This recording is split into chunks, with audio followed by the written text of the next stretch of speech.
రేపు జరగబోయే కొంగరకలంలోని ప్రగతి నివేదన సభకు భారీగా పెద్ద ఎత్తున టీఆర్ఎస్ కార్యకర్తలు తరలివస్తున్నారు. ఖమ్మం జిల్లా నుంచి పెద్ద ఎత్తున సుమారు 2000 ట్రాక్టర్లతో బయలుదేరిన టీఆర్ఎస్ కార్యకర్తలకు సూర్యాపేట జిల్లాలో ఘన స్వాగతం పలికారు. అయితే ఈ కొంగరకలంలో సభ జరుగుతుంది. ఆ సభకు సంబంధించి ఎలాంటి విశేషాలు ఉన్నాయో మనతో మాట్లాడేందుకు ఎంపీ పొంగులేటి ఉన్నారు. పొంగులేటితో మాట్లాడే ప్రయత్నం చేద్దాం. చెప్పండి, ఖమ్మం జిల్లా నుంచి పెద్ద ఎత్తున బయలుదేరినట్టుంది, ఎలా ఉంది ర్యాలీ? రేపు జరగబోతున్న ప్రగతి నివేదన సభకి యావత్తు తెలంగాణలోని అన్ని ప్రాంతాల నుంచి పెద్ద ఎత్తున సుమారు ఒక 25 నుంచి 28 లక్షల మంది ఆ ప్రగతి సభని జయప్రదం చేయడానికి వెళ్లడం జరుగుతుంది. దాంట్లో ప్రత్యేకంగా ఖమ్మం జిల్లా నుంచి నిన్న మధ్యాహ్నం 3 గంటలకి సుమారు 2000 ట్రాక్టర్లతో అనేక మంది వేలాది మంది రైతులు రైతు కార్మికులతో ఈ సభకు వెళ్తున్నాం. దీనికి ప్రధానమైన కారణం ఒక్కటే, రైతుల్లో ఒక రైతుగా, రైతుల పక్షపాతిగా, రైతుల కష్టాలు తెలిసిన ఈ రాష్ట్ర ముఖ్యమంత్రి గారు రైతులకు ఇచ్చిన అనేక వరాలు దీనికి ప్రధానమైన కారణం.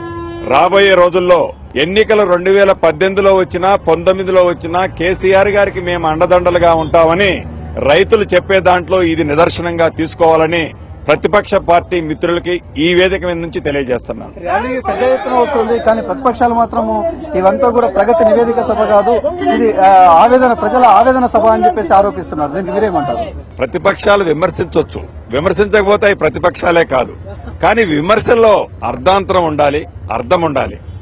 కానీ ప్రగతి నివేదన సభ ఏదైతే ఈ రాష్ట్ర ముఖ్యమంత్రి గారు పెట్టారో, గడిచిన 51 నెలల్లో తెలంగాణ బిడ్డల కోసం, తెలంగాణ గడ్డ కోసం ఈ రాష్ట్ర ముఖ్యమంత్రి గారు ఏం చేశారన్నది చాలా స్పష్టంగా తెలుసు.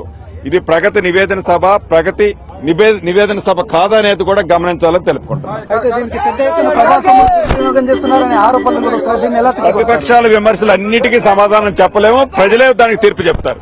ప్రగతి నివేదన సభకు సంబంధించి మాత్రం ఖమ్మం జిల్లాలో పెద్ద ఎత్తున కార్యకర్తలు, టీఆర్ఎస్ కార్యకర్తలు ట్రాక్టర్లతో బయలుదేరారు. దీన్ని జాతీయ రహదారి, హైదరాబాద్ టు విజయవాడ జాతీయ రహదారి మాత్రం మొత్తం కూడా టీఆర్ఎస్ కార్యకర్తలతో కావచ్చు, టీఆర్ఎస్ ర్యాలీతో పాటు రద్దీగా ఉంది. సుమారు 10 కిలోమీటర్ల మేర ట్రాక్టర్లు ఉండడంతో అటు పోలీసులు కావచ్చు, అటు అధికారులు ఎప్పటికప్పుడు వాహనాలను పంపించే ప్రయత్నం చేస్తున్నారు. మొత్తానికి మాత్రం ప్రగతి నివేదన సభకు సంబంధించి మాత్రము జాతీయ రహదారి రద్దీగా ఉందని మనం చెప్పుకోవచ్చు. ప్రగతి నివేదన సభ అని చెప్పేసి అటు టీఆర్ఎస్ నేతలు చెప్పుకొస్తున్నారు. మొత్తానికి మాత్రము ఇటు సూర్యాపేట జిల్లా కేంద్రానికి సమీపంలో మాత్రము వాహనాల రద్దీ స్పష్టంగా కనిపిస్తుంది. ఇది సూర్యాపేట జిల్లాకు సంబంధించి ప్రగతి నివేదన సభ ర్యాలీకి సంబంధించి అప్డేట్స్. కెమెరామెన్ కృష్ణతో శేఖర్, V6 న్యూస్, నల్గొండ జిల్లా.